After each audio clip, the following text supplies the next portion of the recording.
DIY emergency lamp. So ito mga ka-DIY yung huling ginawa ko. Ito yung ginamit kong ilaw. 5 volts na USB lamp. So daylight po siya, kulay puti. Ito po kasi warm white. Tsaka medyo madilim ito.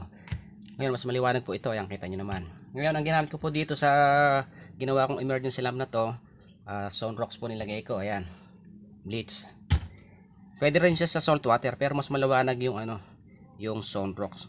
So paano ba siya ginawa? Ito siya. Oh. Teka, tanggalin ko na lang. Ayan, ganyan. So yun. Ayan. Yun, boost converter. Tapos may switch ako. Ayan, kita nyo ha. Ngayon, ito yung negative, yung magnesium rod. Ayan. Ito yung positive, yung carbon felt.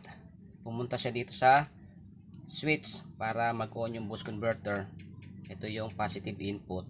Ngayon, ito namang magnesium rod. Yan yung ating negative. Diretso sa boost converter. So, ganyan lang yung wiring nya. So, yan. Ipapaikot ko lang mga ka-DIY.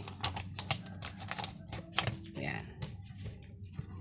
Tapos ito yung ating yun. Ayan siya. Magnesium rod at carbon felt. Ayun.